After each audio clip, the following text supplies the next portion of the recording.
Well, we are back with Dr. Aronowitz. Dr. Aronowitz, you're an orthodontist and you've told us about your philosophy a little bit. Now, tell me, in orthodontic treatment, have there been lots of changes over, let's just take the last 20 to 30 years, so you have a person today who is about to become or is, having a teenager and needs to send him to the orthodontist.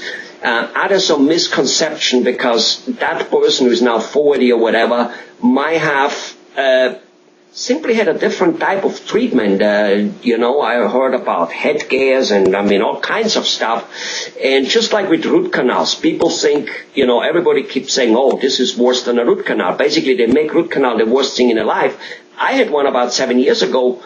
Rather than being bored in the chair for an hour or whatever it was, I didn't even know I get one. Is there some similarity in misconception in orthodontic? And if there is so, tell us a little bit of what happened there in this profession. No, that's exactly right. There are several misconceptions. One is people believe that orthodontics is painful. And that's perhaps because in the old days, 20 or 30 years ago, it was somewhat painful. Because the materials, the wires that they used to move teeth, were very rigid and moved the teeth all of a sudden. They moved them while the patient was still in the office, and then they would send them home for a while to recover. And then they would bring them back again and do the same thing again. Nowadays, the wires are much longer acting, so you hardly feel anything in the office at all. Patients usually complain to me, well, did you do anything? I don't feel anything. And then it very slowly and very gradually and very gently moves the teeth around over the period of 3 or 4 weeks until the next visit where we move them to the next level. So the pain issue is almost non-existent. Okay. The other problem is you mentioned headgear. Headgear used to be one of the few tools that orthodontists had to use, and when you have very few tools, you end up using it a lot.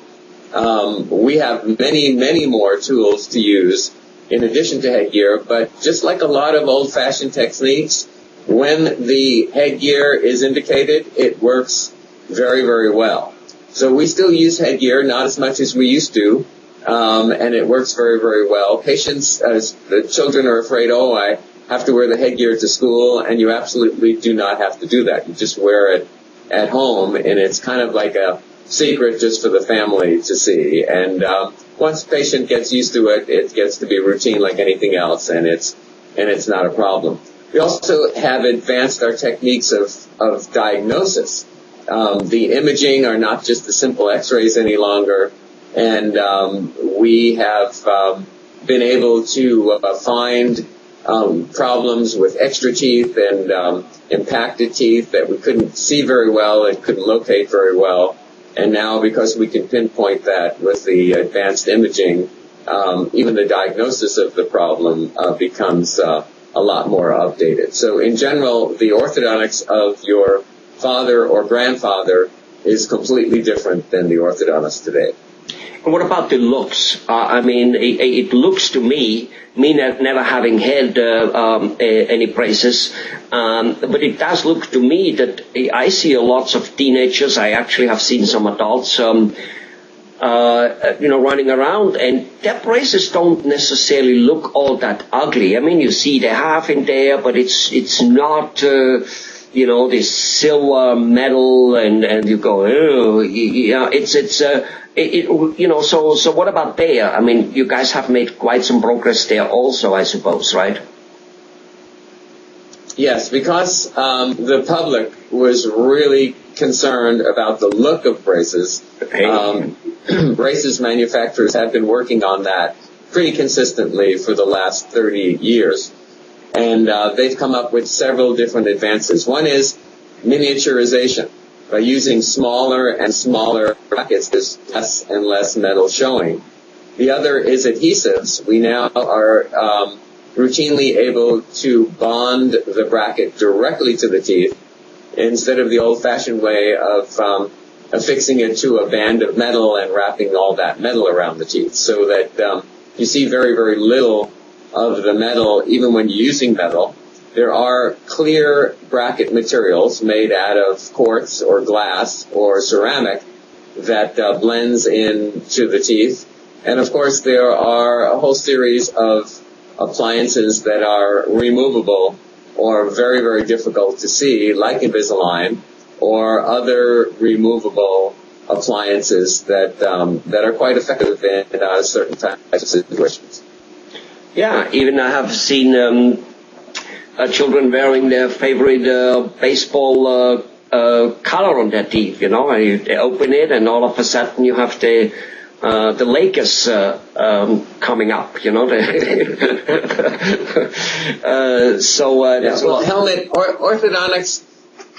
The privilege of being an orthodontist is manyfold, and one is that we get to see these children over a period of time while they're growing up.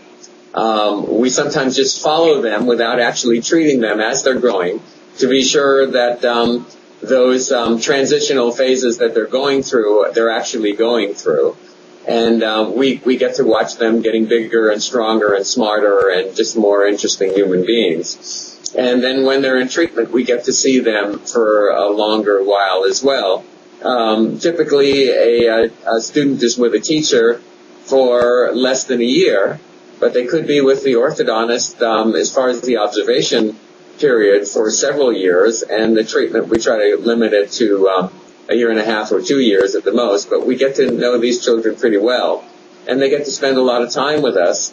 And while they're doing that, we'd like to make that experience as pleasant as possible. So we find out what their interests are, and we make sure that we can talk to them about what's interesting, and they teach us a lot about things that we might not know about.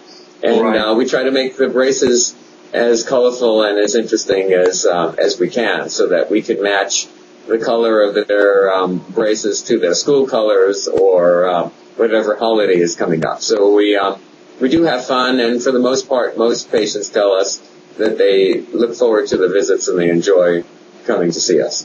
That's wonderful. Now, you mentioned a little bit about time.